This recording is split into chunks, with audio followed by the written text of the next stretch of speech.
Hi, this is Pastor Chris with the Dwelling Place Ministry of Clarion, Iowa, and I wanted to take a few minutes to just give a little bit of an update as to what we as a church are doing in response to our current condition in Wright County here. Many of you know that earlier this week, on Tuesday, I believe, Wright County Public Health made a new proclamation or, whatever you want to call it, where when it comes to how we are going to address or how they would like us to address a current rise of infections and numbers with COVID-19 right now, they have kind of ramped up some of their precautions and directives that they are giving to us as a community, as a county. Now, this also comes on the heels of an update that Governor Reynolds gave earlier this week also, so I want to address both of those really briefly. I find myself kind of in the middle, or not just me, but a discussion that we had on Wednesday night here at church among some of our leaders. We find ourselves kind of in the middle of these two different things. Wright County, as a county, has put another mask mandate in place that if ever you're going to be in a public space, that they are requiring people to wear face masks and other type of personal protective equipment, whether that's masks or shields or whatever is helpful, as well as social distancing, anyone outside of your household or family to stay at least 6 feet away. Governor Reynolds at a state level also suggested the increased awareness and the increased practice of these things also. There was a talk about gatherings of no more than 10 people, unless both of those criteria are met as well, both the use of masks as well as the 6-foot rule for social distancing. Now, Wright County in general seems to have kind of made this a blanket application to everyone, seemingly, because there's no specific language including or excluding anything in particular. Meanwhile, Governor Reynolds did put a little clause in her statement that religious organizations are exempt. We're going to be, as a church, kind of somewhere in between. Now, what this means for us as a leadership is that we have decided that we will continue to have services as usual. Our service times will be around 9 a.m. every Sunday morning for a time of prayer and reflection and meditation that comes before our regular 10 o'clock worship service. And on Wednesday nights, we are still meeting for small group study. We used to start at 7. We're actually, because of the winter and the getting darker and colder and everything sooner, we're moving that up to 6 p.m. You can come early at about 5 for supper if you would like, but our midweek study will be at 6 p.m. on Wednesday nights. And on Thursday evenings, we have a time of personal prayer. And you can use that prayer time however you'd like, whether it's quiet contemplative meditation in the sanctuary, or whether it's interacting with intercessory prayer during that time, whatever you want it to be. Those are the 4 primary meeting times that we have right now. During those times, we've decided as leadership that we will not stop meeting.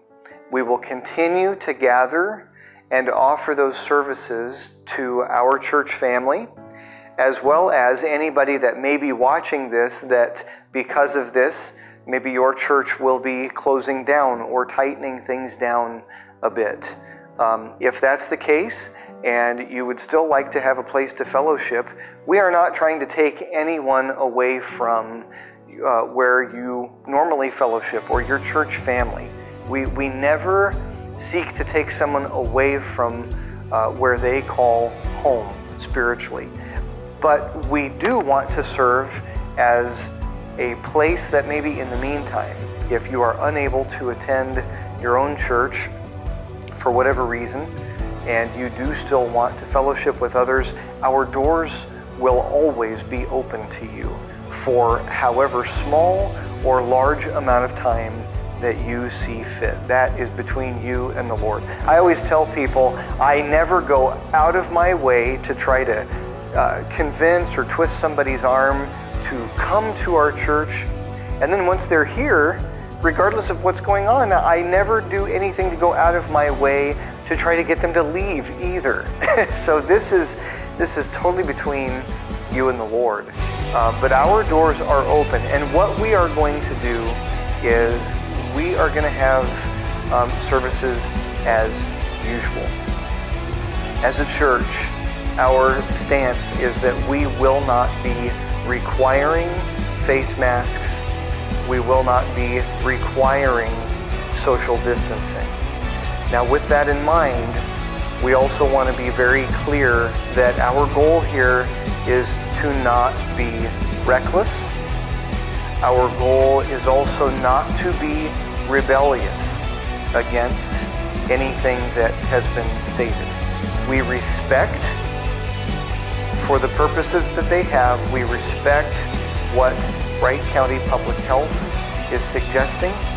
However, it is also our understanding that it is not law. And because it is not law, there may be things that they can successfully even do to deal with people that are not practicing or enforcing masking or social distancing, but it is not law. And so as such, because it is not law, we maintain the right and freedom to govern within our own decisions as to what we see appropriate for here or not. So with that, we want to respect people's individual liberties as well. So if you would like to come and not wear a mask, you're welcome. If you'd like to come and not social distance, you're welcome. If you would like to come because we are open, but you feel it necessary to wear a mask, you are welcome to do so. If you want to come and have a space that's socially distanced away from others so that you're at a safe distance of what you feel is appropriate, then you are also more than welcome to do that. We do not want to be a place where we run things through legalistic rule.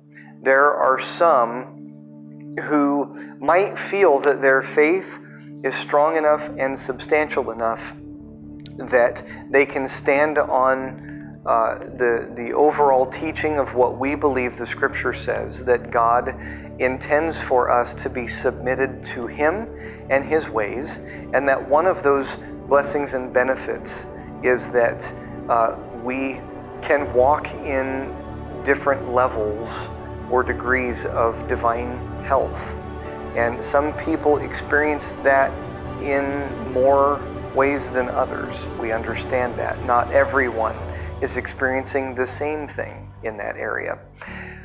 So if you're in that category, you may be inclined to say, I'm just not going to wear a mask, and we respect that.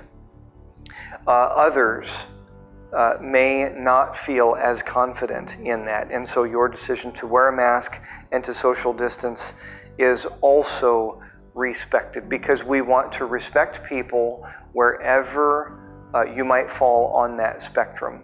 And so with that, those of you that may come and choose to wear a mask and choose to social distance, I want you to know that there will be no judgment whatsoever. There will be no looking down upon you because of that at all. At the same time, anyone who would come not wearing a mask, not social distancing, please understand too that is not meant to be conveyed as a sense of superiority or self-righteousness or, oh, hey, look at me, how strong my faith is. None of that. We are all equal in the eyes of the Lord, and we should also all be equal in each other's sight. You will be respected regardless of which side of the aisle you fall on. So again, that is how we are choosing to proceed as a church and in doing our services. So once again, Sunday mornings at 9 a.m. for prayer and meditation before our 10 a.m. service. It's just a time to prepare your hearts and get ready for worship.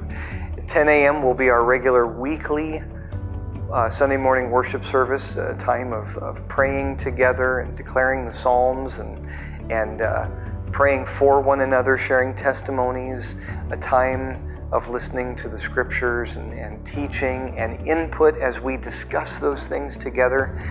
Really, we like this to be less of a church service and more of an interactive time of God's family together, learning and growing together, because we all have something that we can bring to the table. Wednesday nights, again, at 6 p.m. for study. Come early at 5 for food.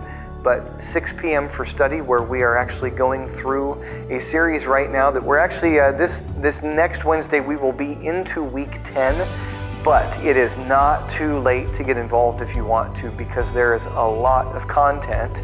Our current series is one that we are calling Supernatural, and it's all about living the supernatural life that God has called us to not just be ordinary, but to be extraordinary, to not just be natural, but to live in His supernatural power, not only for our lives, in our lives, but also to be the practical hands and feet of Jesus, releasing the supernatural power of God.